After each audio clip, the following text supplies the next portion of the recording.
Good morning, class. Today we're going to talk about classroom observation. What is classroom observation? It's the most commonly method used in behavioral science. Classroom observation is basically when one teacher or one practitioner is watching or observing the development of the class, the behavior of the teacher, the behavior of the students. So, what is the importance of classroom observation? It helps teachers to improve teaching. But how? In the way that if you watch or if you see the development of some class, we will see the errors that the professor is committing. We will see the behavior of the students, if they pay attention, if they not, if what are the um, weakest points that have a professor, and we can improve it or we can do it better when we are in front of the class. In continue with that topic, I told you or I said what should be taken into in consideration about classroom observation. Okay, recording what is the instructor is doing and saying, what the students what the students are doing and saying. Now, the interaction between the teacher and the student.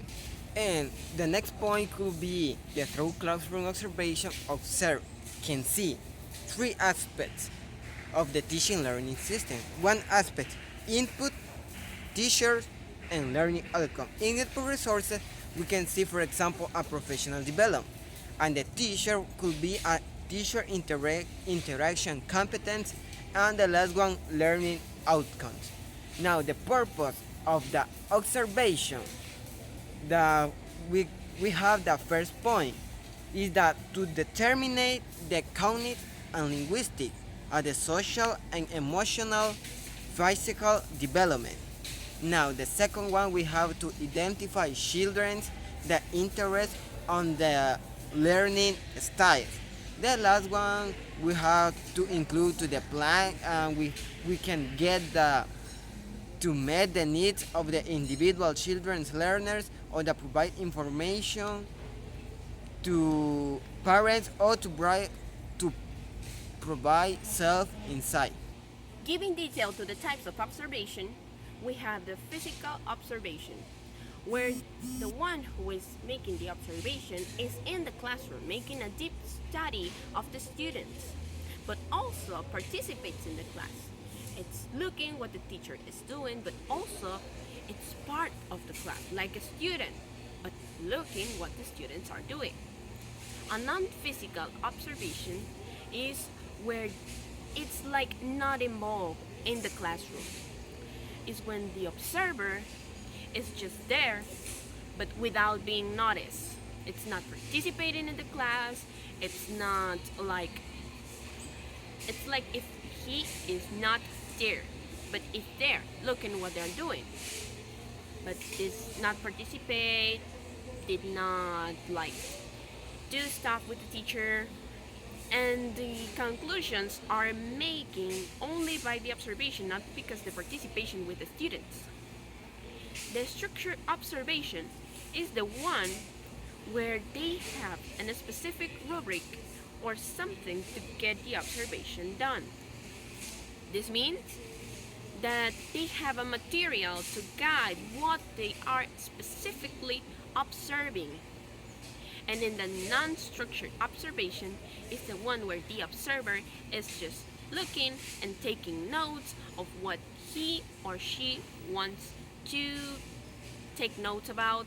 It, it is not stipulated to do something specific, but just what they are doing. It's only observing and making their ideas being fluid with the class.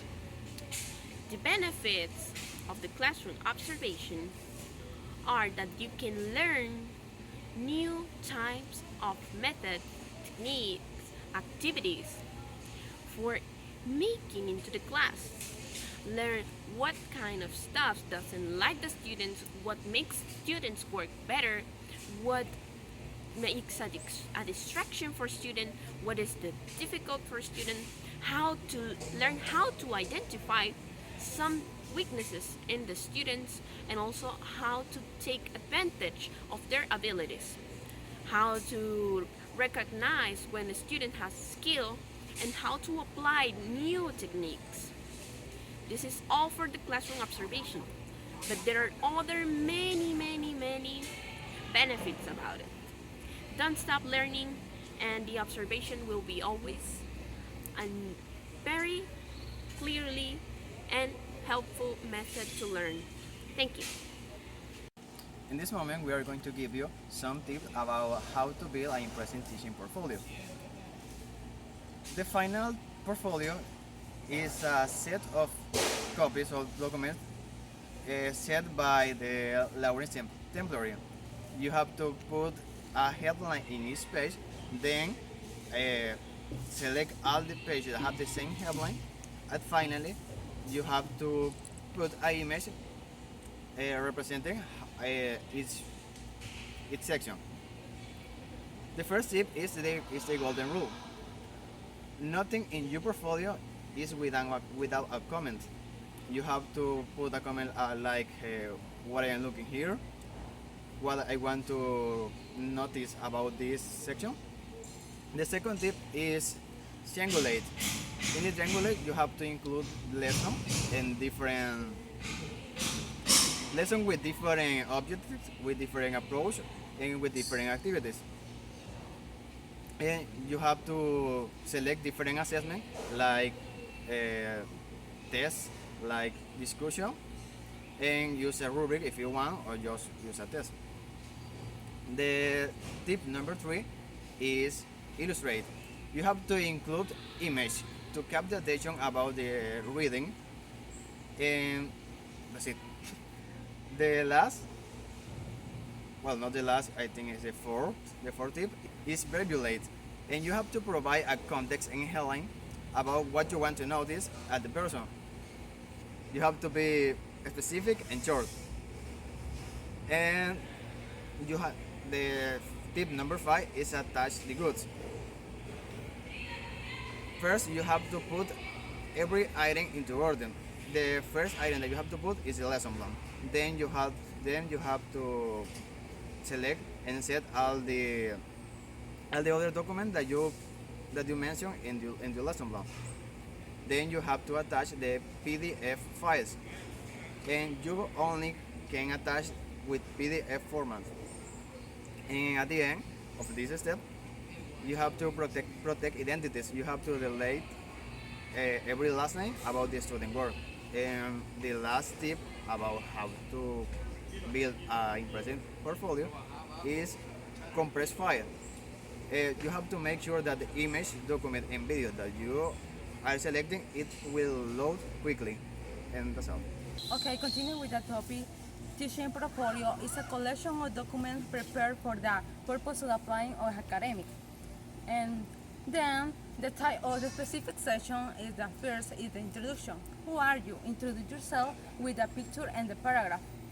And student teaching.